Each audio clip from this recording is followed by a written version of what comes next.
Good morning. I'm Angela Schlesinger, Executive Director for the Parkinson's Foundation of Minnesota. Thank you for joining us this morning. How many of you are new? Oh, raise your hand. Yay. We have about 27 new people here today, and I'm very excited to welcome you. I'm also going to welcome individuals viewing this whole session via live stream. So there are folks in Greater Minnesota and North Dakota that have dialed us up on the computer, so they'll be at home. So this morning, we have a nice lineup for you. We'll be welcoming Living Well Home Health and Parkinson's Specialty Care to talk to you about finding home care that works. We've got Ann St. Jacques from the VA here today to talk about voice and PD. And finally, Dr. Savica from the Mayo Clinic in Rochester will share a medical update later this afternoon after lunch.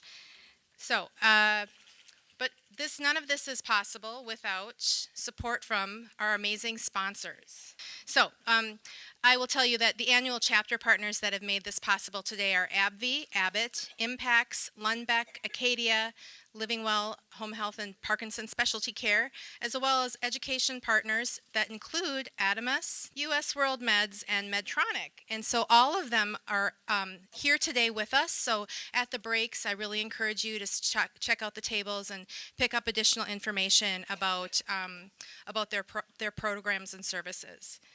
What does the Parkinson's Foundation do? I know some of you who are new may not know this, but we are a voluntary health organization, so we rely on the generosity of individuals, businesses, and foundations to make this work happen, but also we rely on the help from a lot of volunteers. So today we have volunteer table ambassadors at some of the tables. If you want to raise your hand.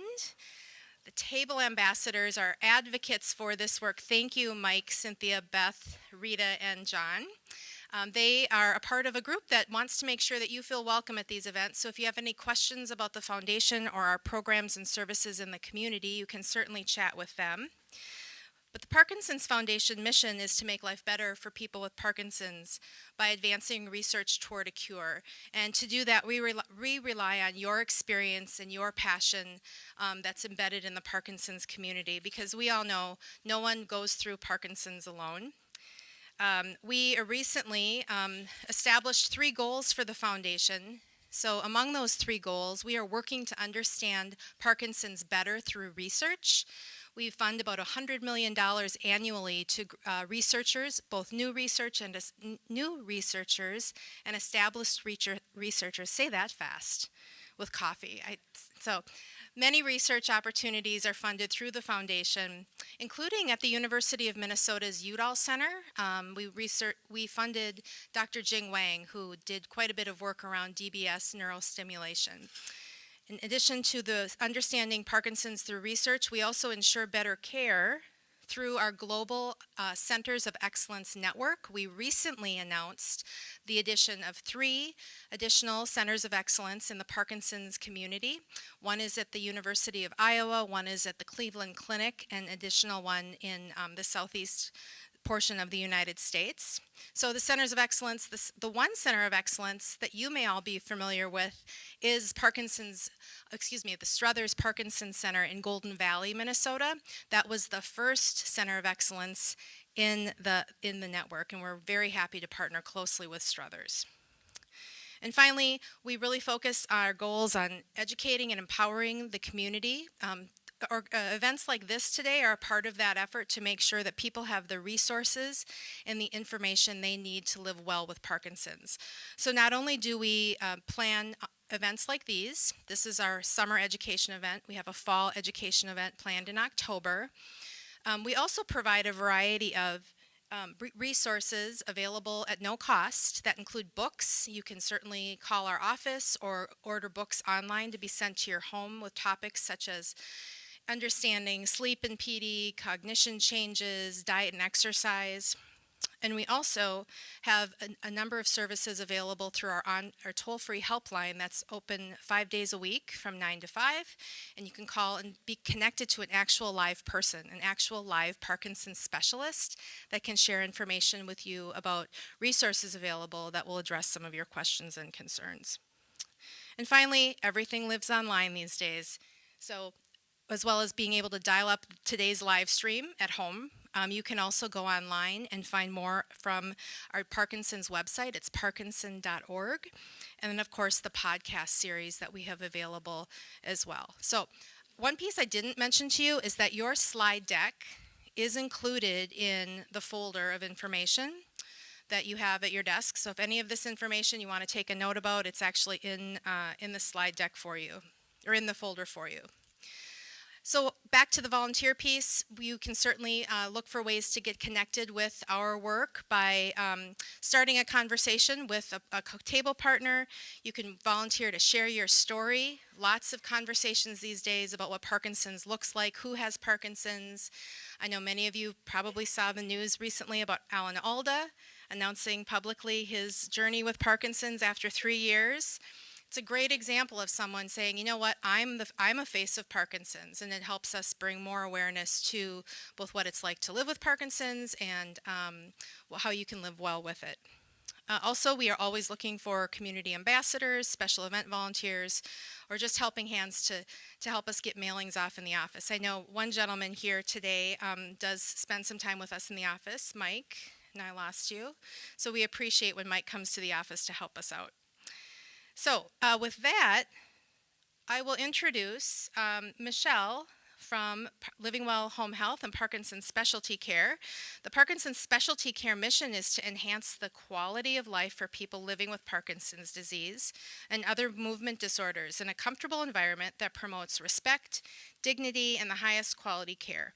They truly believe that every individual has a voice and that all clients, regardless of functioning level or cognitive ability, deserve compassionate quality care that exceeds expectations.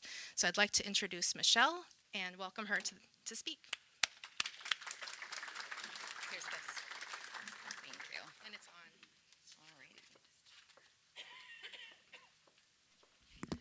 Good morning. What a beautiful Minnesota morning. A little bit rainy out, but we can live with it. So today we're just going to get started, and we really want to just let you know that we want this to be an interaction. So definitely, if you have questions, raise your hand. We will stop. This is more of a learning thing for you as far as what we have to offer and what home care has to offer. My name is Michelle Weichelt, and I actually am the marketing manager for Parkinson's Specialty Care and then also Living Well Home Health. This is Marcia Cotter. She's the CEO and also the owner for Parkinson's Specialty Care Living Well. So getting started, taking charge. Today we're going to be talking about just the overview, taking charge, what's my role, create a personal health record, what is home health, goals for home health, signs and symptoms, is it time for home care, who pays for home care, comprehensive and basic home health providers, and resources available for Parkinson's patients.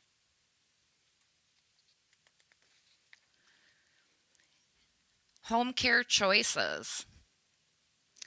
It is easy to get overwhelmed when it comes to home health care.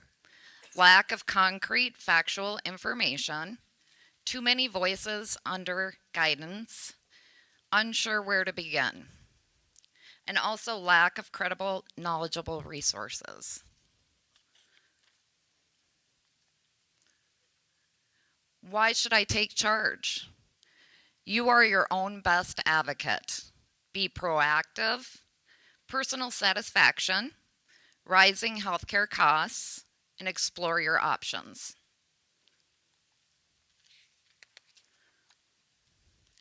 What's my role? Make healthy lifestyle choices. Diet and exercise is a great start. Be informed, be an informed healthcare consumer.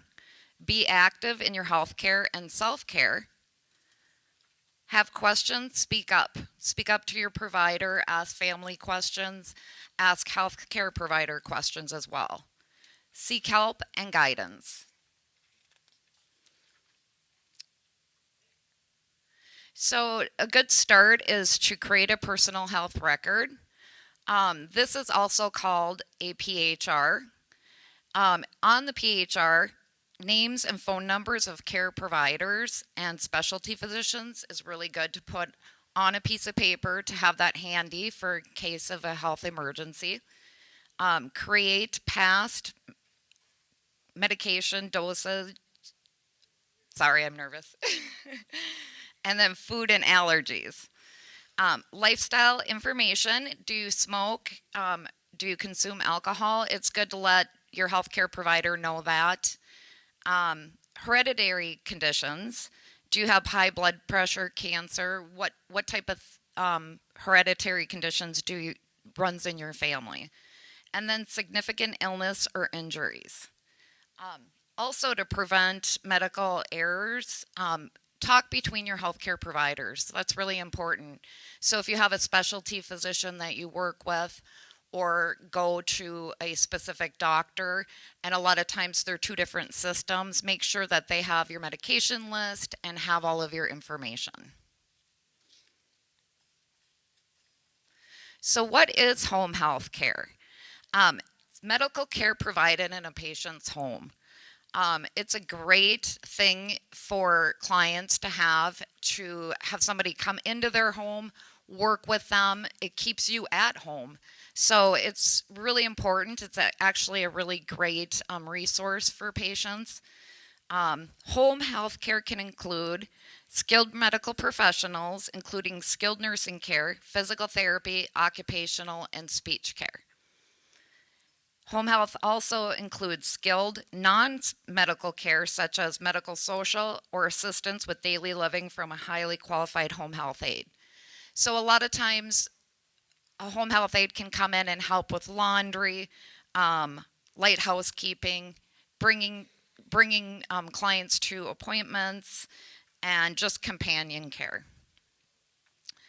The care itself is provided in the home is usually less expensive, more convenient, and is a lot cheaper and inexpensive than assisted living or in a skilled setting. Facts about the future. By 2029, there will be 71 million baby boomers over the age of 65, an increase of 73 from today's number. So a lot of baby boomers. In 15 years from now, there's going to be a lot of folks over the age of 65. More and more physicians and hospitals are awakening to the fact, not that only patients want their health care in their home, but is less costly than being in the hospital or a skilled facility. The goal of home health care is to treat illness or injury, promote better health, maintain your independence, become as self-sufficient as possible, maintain your current level of function, and help slow down functional decline. So some examples of home health services are wound care, pressure sores or surgical wounds. So a lot of patients come home from the hospital or come from a skilled facility after having rehab and actually go home with wound care and also home care. Patient and caregiver education is another piece. A registered nurse or LPN can come into your home and provide services. IV and nutrition therapy, injections, monitoring serious illness and unstable health status, medication management, a nursing assistant or personal care assistant. Signs that home health services may be needed. Often there are more early signs that may be in need of assistance in the home by your primary caregiver. One thing is caregiver burnout. Learning to recognize these signs is important. So some of the signs can be feeling of being confused, stressed, lonely, or forgetful. A decreased enthusiasm for hobbies and social activities. And then also forgetful about appointments or taking medications. Excess fatigue or increased sleep time can be another sign. A few more signs. Weight loss due to improper diet or even missing meals. Unstable when walking or frequent falls. Experience difficulties in ADLs, which are activities of daily living, such as bathing, dressing, toileting, or eating. Decrease in personal hygiene. Frequent mood swings. Difficulty in concentration, decreased mobility. Signs to recognize for the caregiver would be feeling run down or exhausted due to sleep loss, forgetfulness, no time for yourself to enjoy things, skipping personal appointments due to feelings of guilt, neglecting employment responsibilities or family members as a result of feeling your role as a caregiver has disrupted your routine, and increased difficulty that where basically your simple daily tasks are given. So who pays for home care? And this is where I'm going to hand it over to Miss Marcia Cotter. And thank you for putting up with me. I'm not used to speaking in front of such a large group. You did great, Michelle. Thanks. Okay, how do I work this thing? Sorry, guys. This way? Okay. So my name's Marcia Cotter. I'm with Parkinson Specialty Care. I've been in home care for many, many years, so I feel like I have a little bit of expertise. Can I ask a question first of all? Does anybody have or receive home care services at this time? Or had it in the past at all? So this is all new for everybody. Okay. When I speak, can I scoosh this to you? When I usually talk in front of a group, I really like it to be interactive, so please stop me and ask me any questions at any time. I feel like it's better if we sort of interact together when I talk. It gets a little less boring and cumbersome and repetitive for you. So I'm going to talk about who pays for home care. So there are a variety of ways and variety of payers who pay for home care services. First of all, this slide actually talks about Medicare. So Michelle sort of alluded to this as well. Medicare pays for home care services when you are coming out of a hospital, when you're coming out of a rehab, when you have what they call a skilled need. So if you are admitted to a hospital and you come out and the doctor feels like you might need some PT, some OT, some more nursing intervention, normally those services are covered under Medicare. If you are coming out of a rehab, for example, and you still need more rehab services, normally those are covered under your Medicare benefit. Anything that's sort of skilled or requires a clinician of sorts to care for you or to deliver those kinds of services, those people are used for Medicare services, and those are normally always reimbursed.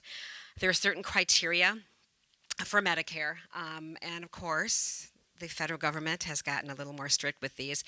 Used to be a time where when we used home care as a classification, you have to be home care bound in order to receive Medicare services, in order for the government to pay for them. You used to be able to go out and go shopping, see friends, go to church, that kind of a thing. A little more strict with that now. I know you can go to doctor's appointments, but it's pretty strict with how much you can actually be out of your home and how much you're inside your home, and are you truly homebound or not. I don't do Medicare services anymore. I used to at a different point in time, and many of the rules have changed. They change constantly, as things do with our government entities. So those rules have changed significantly. So I would just make sure you check with whoever's providing your services for you. And normally, if you are going to get Medicare services, there will be somebody at a hospital who will be a liaison or a social worker who will sort of hook you up with the right agencies, give you a list of people you can choose from to provide care for you. When I first started doing home care back in I was in graduate school back in the 80s, mid-90s, home care agencies were not quite as commonplace as they are now. In the Twin Cities area, I know a lot of you are not from the Twin Cities, but there literally is a home care agency on almost every corner. You got to be really careful about who you choose. I'm sure people have heard some really positive things about home care, and like any other industry, some things that haven't been so positive. So it's important, as Michelle said, to educate yourself and make sure you're asking the right questions, getting the right referral sources, making sure that you're comfortable with whoever comes out and talks to you. There always should be a nurse or a liaison who comes out and introduces herself, talks about, I know we do this, the services you provide, what we can and cannot do, what might fit into what your needs are at that particular time. But you really, like any other aspect of home care, have to be an educated consumer and an advocate for your care, and make sure that you are educated and feel very comfortable about who you let into your home, because sometimes they become like family, and other times it's a little difficult sometimes to let a stranger come into your home and care for you. That's a hard stigma to get beyond, but it's an important one to get beyond, because with Parkinson's disease, at some point you might need help with those kinds of things, with caring for your personal needs, or even just for respite care for your care partner, for things to do around the house. And all those things are covered within home care. I'm getting ahead of myself now. But Medicare normally does not pay for those sort of ancillary services, which is what we call those. They will pay for that hands-on care, clinical services. And again, if you're discharged from a hospital, if you're in rehab and you need to have more rehab services, they will pull in and cover that. That will be reimbursed from them as well. What happens when Medicare doesn't cover, or Medicare doesn't cover, excuse me? Medicaid can step in. If you qualify. Medicaid is, as you know, a government program. You have to qualify. It's an income-based program. Not everybody qualifies for it, but if you are in a position where you can't pay for home care, Medicare will kick in if you qualify, and they will cover for almost every service that skilled care covers for, even for PCA services. So if you need help with custodial care, maintenance kind of care that we call it, just everyday help with your ADLs, which is activities of daily living, helping grooming, getting out of the shower, not feeling comfortable with feeling safe with transfers, that type of thing.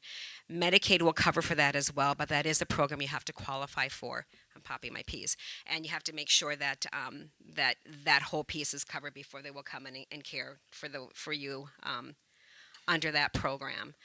You can check with your local county agency, and you will probably know if you're Medicare eligible. It's because you will know if you're getting down in your income where you can or cannot afford to pay for home care services. The VA is another example of a program that pays for home care. Thank goodness the VA now is open access. Do we have any veterans in the house? Perfect. A lot of people, a lot of folks. The really good news is that the VA, and I know that Ann's going to speak a little bit, not so much about home care and VA, but she I believe is from the VA, so she may have some more insight as well. But there's open access now, which is a little better for folks who are on VA, so you can go beyond that VA system for care and for other services, ancillary services, or different things that you might need. So you can go to different people beyond the whole sort of enclosed VA system, which is great because it gives you better access to care, which is really what we talk about in the state, and what we're trying to do for seniors and for folks who need care is that you have ample access to it, and you can choose the care that you want. You have the ability to do that. Extremely important. So the VA also covers for skilled nursing. It covers for home-based primary care, homemakers, home health aides, people who, again, help you with those general kinds of cares, as well as the skill piece.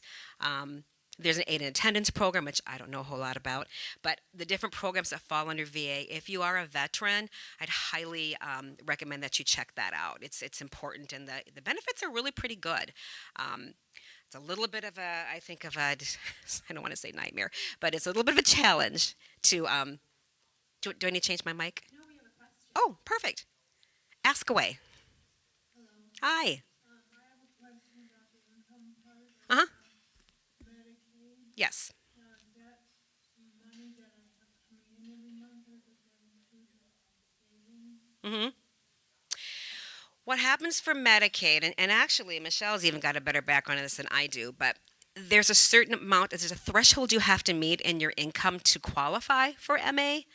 So normally, from what I understand, you have to be down to $3,000 or less in assets, total assets. And again, I'm not an expert on this, but from the people that I've worked with in the past, that excludes things like your house, and I believe vehicles as well. but it includes every other asset that you have. The government wants you to be down to pretty much nothing by the time they start kicking in for your care 24 hours a day. It's just the reality of what we're dealing with. You can keep some of that, but in terms of exactly how much you can keep, I know the $3,000 is a threshold for most people who need to have 24-hour care. There's different qualifications if you need smaller periods of time of care, and that I am not very well versed on, so I wouldn't want to give you an answer or not. But Social Security, normally you can keep a piece of that. It's honestly quite a complicated formula that the state uses to figure out what you qualify for and what you don't, and what you can keep and what you can't keep. And there's experts who can help with that. Do you have anything to add to that? Michelle deals with it much more than I do, so maybe she can answer as well. So as far as medical assistance, if a patient is coming to us, the government looks that it's $3,000 or less. But if somebody is staying in their home, there is a calculation. If you're single, I believe it's right around $1,100 a month. And if you're married, it goes that income goes up each month for the month, depending on how many people are in your household. So you can have some assets. You can have a home. If you're married, if you're looking at going into a residential home or like an assisted living, they look at all of that. That's when the 3,000 or under comes into play, or even 24-hour home care, which medical assistance will not cover 24-hour home care, just that piece of it.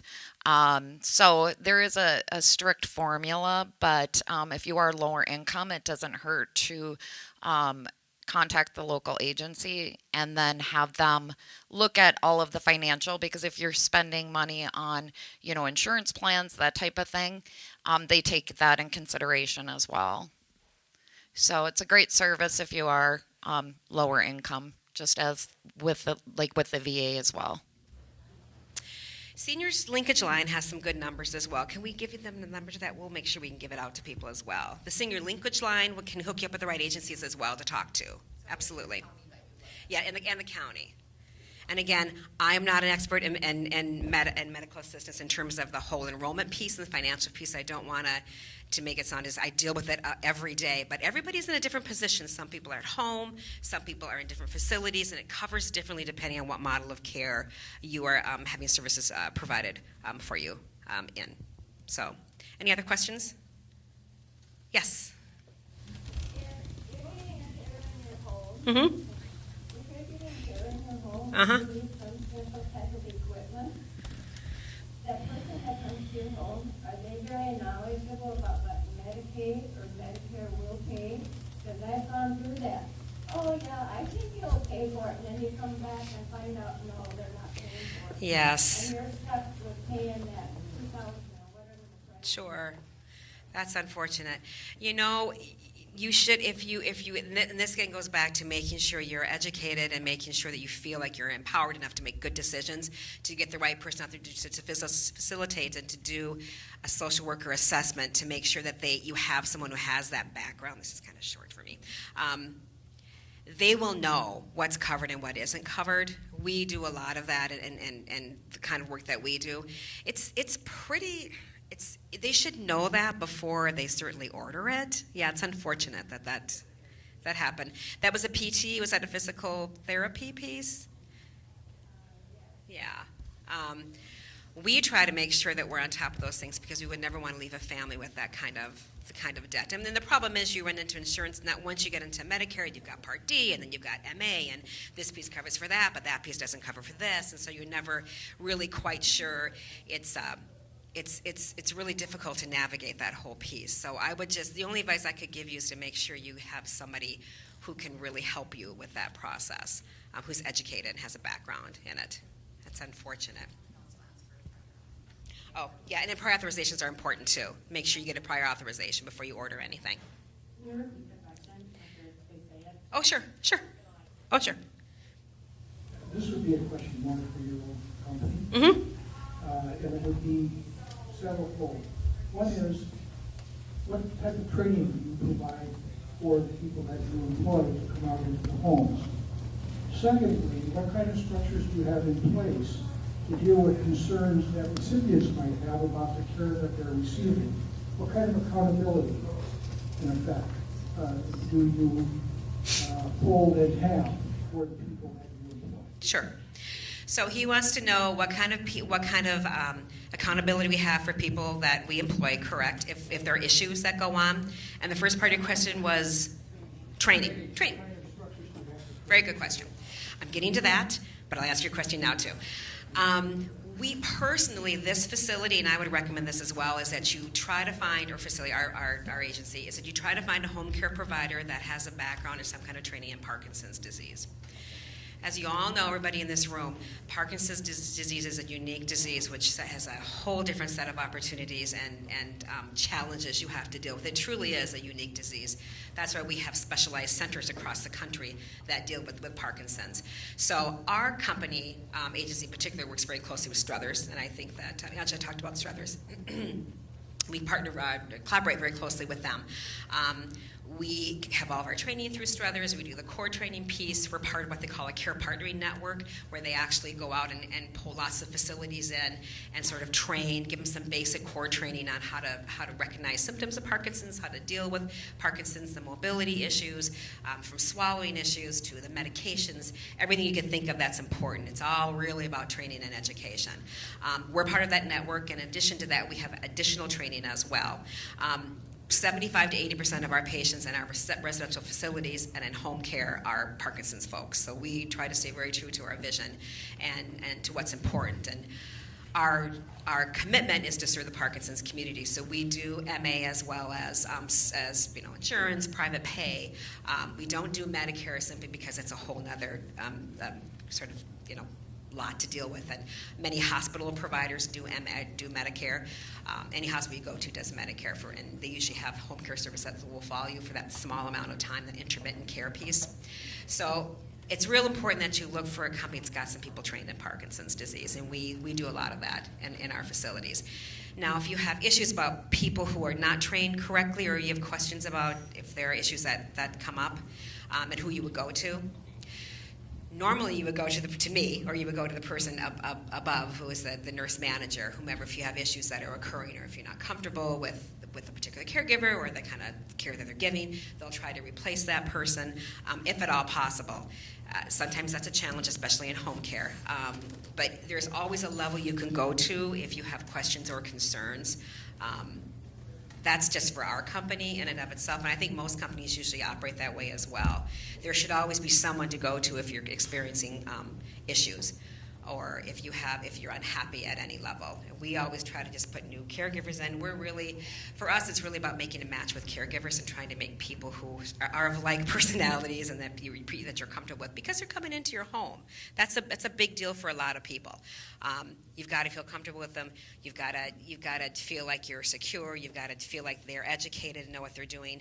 And I am the first one to admit that not every caregiver is like that. And some of you probably experienced a little bit of that if you've been in the hospital, if you've been in a rehab setting. There are some wonderful, wonderful caregivers out there. We try very hard to find them. And then, like any other industry, there are some people who need some work. So it's a constant work in progress, that's for sure. But there should always be somewhere you can go if you have issues. And the training is incredibly important, especially in Parkinson's. And as people start to progress with this disease, some people will stay at a level for a very, very long time, which is what we hope for with the medications that we have. But if there's progression in the disease, you might find that you'll need more help. Care providers might need more help with respite care, which is incredibly important. Care providers need to have care partners, we call them, need to have a break. You got to take care of yourself. If you don't take care of yourself, you can't take care of the people around you. So respite care is very significant and important for caregivers at home. Did that answer your question? All right, great. Any other questions? I know that's an underserved area. I know we're working on that. I know that. I can only speak for the people that we have relationships with, and that mainly is Struthers and Health Partners, the people we work with. I know Health Partners is kind of going over the river now. They've got the new neuroscience building that's opened up in St. Paul. That's not a whole lot closer to you, but that's a constant. That is a constant struggle, and there's always opportunities for more support groups and for more neurologists and for more services for people with Parkinson's. Because I don't know how many people know, but this is the third largest state in the country with the highest incidence of Parkinson's disease. So it's pretty prevalent in this state, and there is definitely a significant need for help out there. All over, outside the Twin Cities area. It's a constant challenge, and I know Struthers and the Health Partner System and Capistran as well too. They work on that every day, trying to find the ways to open up other facilities, other services, so we can provide those. So I wish I had some great news for you, but I don't know what's happening. Farmington is one of those areas that's a little underserved, I think, and it's growing. It's one of those growing areas, so I understand what you're saying. I think what Michelle said in terms of knowing the complications of knowing when do I need help, or because things sometimes they go slowly, sometimes they're insidious and they go faster. It just depends on where you're at with that. Being able to recognize the signs. I think the things that you talked about, you're losing it, just things that you're doing. You're losing weight because you're not eating well. You can't do the same things every day. You just feel like getting in and out of the shower is really tough. Dressing yourself is getting harder. Your care partner is getting burned out. You're noticing personality changes. Those are times when you need to reach out and just ask for a little bit of help. It's a hard thing to do. I understand it. I've been in this field for a long time. That's the hardest thing I think people struggle with, is when do I ask for help? But it's important that you do, because the sooner you do it, the better off your quality of life will be. And it's I should give you a mic. Was there a mic there? Where's an extra mic? Preparation is important. I mean, the more prepared you are, the better you will be. And hopefully you will stay at a long time at a certain level and be functional and be fine. But if the time comes where you need a little bit of help, places like us are here to help with that. Oh, sure. How many people south of the river are in this room? Oh my gosh, that's a lot.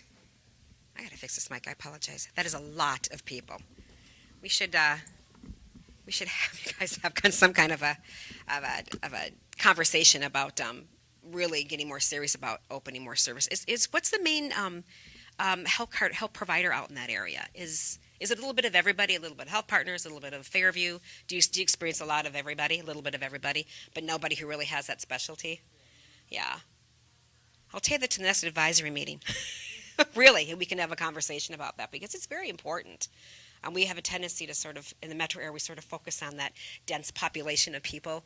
And I know Struthers works really hard at going above and beyond that for support groups and education, but truly to have those services would be very beneficial, I think. Oh, absolutely. Absolutely. I agree. I'm standing back from this mic. All right. Let me continue with this, or I'll never get through this. I apologize. Long-term care policies. Does anybody have long-term care policy here for your care? Excellent idea. Excellent. I was told I had to get mine by the time I was 60.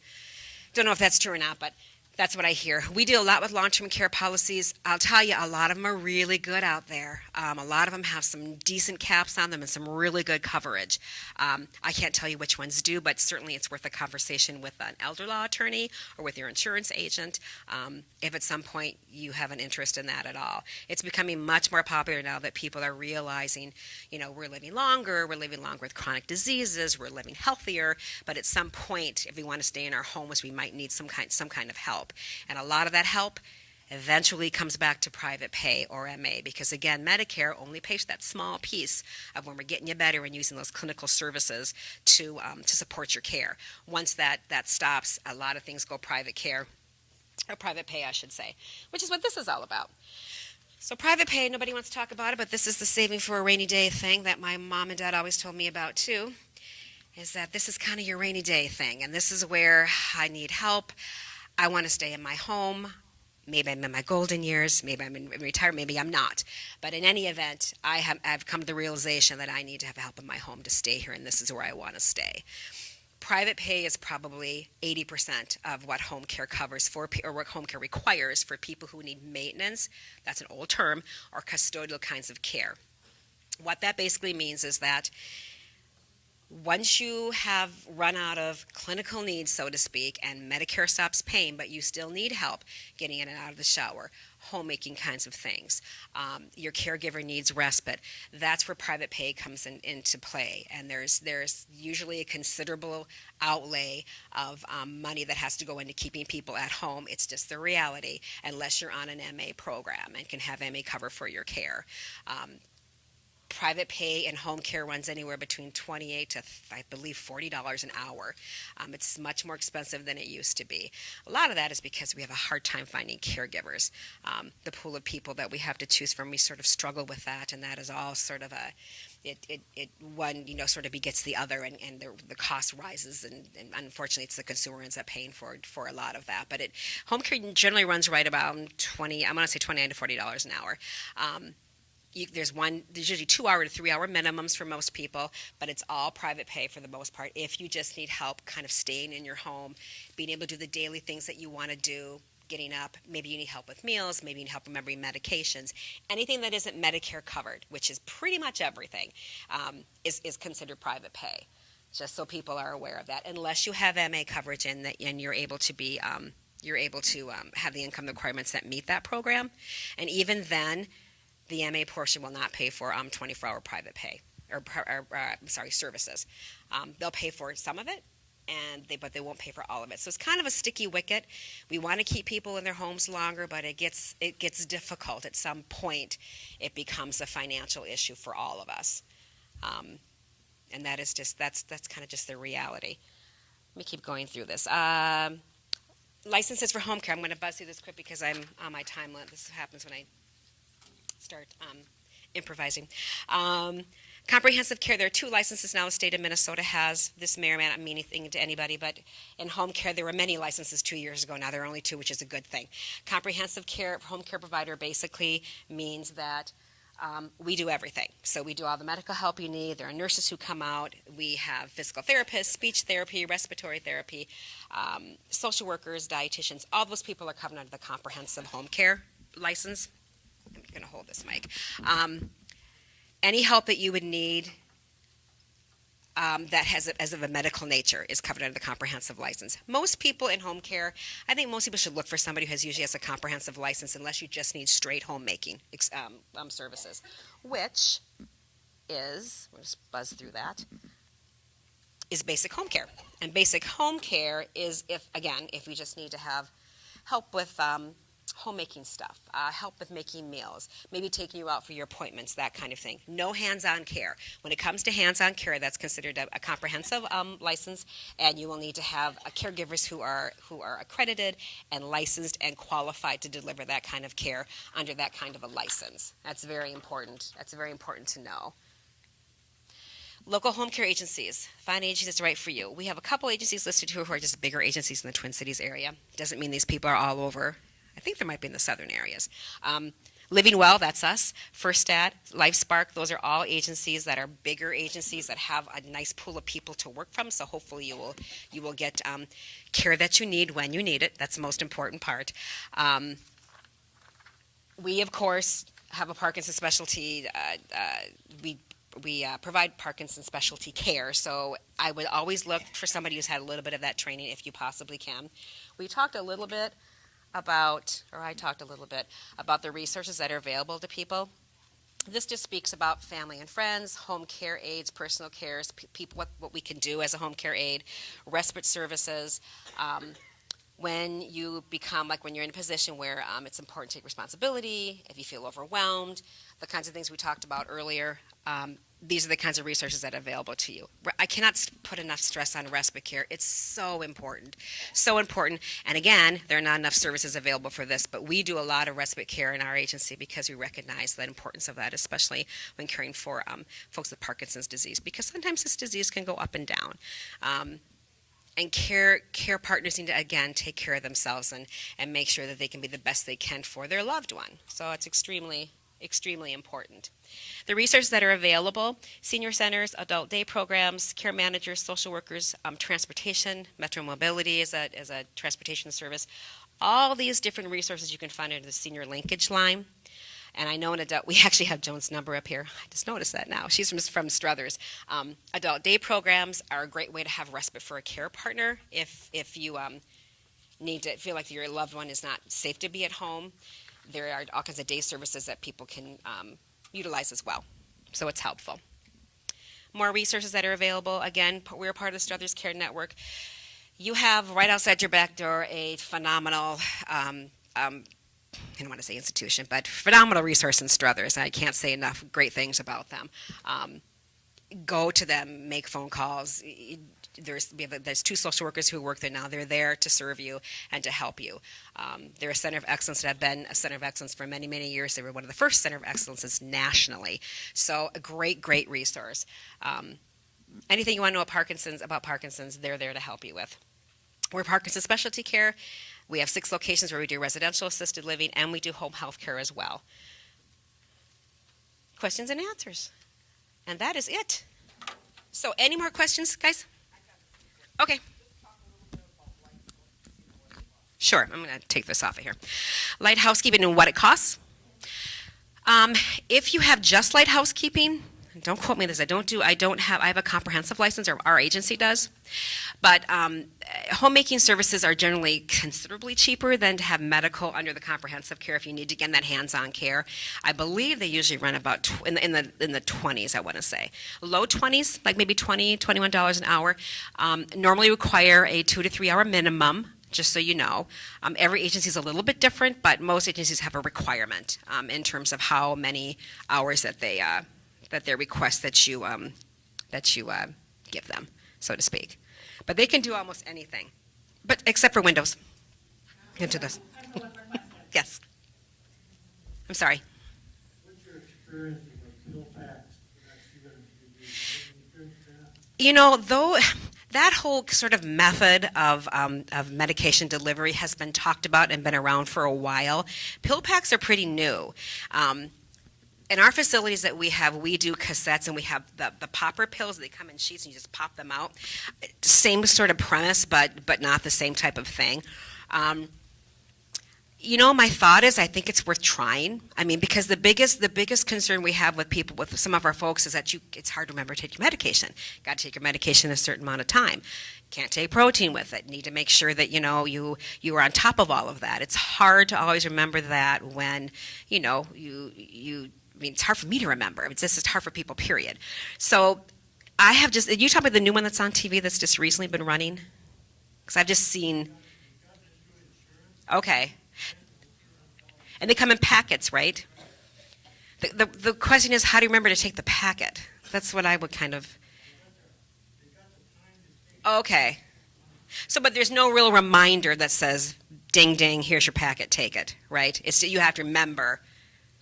But at least your meds are all together and they're timed out for you. So, I mean, I think that if that's what helps you stay at home longer, that's great. And if it works for you, I think it's a great option. Any other questions? Yes, sir. Does the home itself have to meet requirements? Are our homes your home? Not your home, no. Thank goodness we're not there yet. I hope that doesn't happen. But we in Minnesota, I believe, 10,000 people a year turn over the age of 65, and we're having a huge onslaught of seniors who are becoming part of the community. So who knows where those laws might be at some point, but right now, no. No requirements for your home, more requirements for the provider, which is as it should be. If you have certain kinds of services, like a live-in who might come in, you might have certain requirements about having an extra bedroom or being required to provide meals. That's a 24-hour live-in person. A lot of folks don't have that. Most folks just need a few hours here and there, and there are no requirements that I know of as of yet. Thank you, everybody. Thanks for your attention. I appreciate it.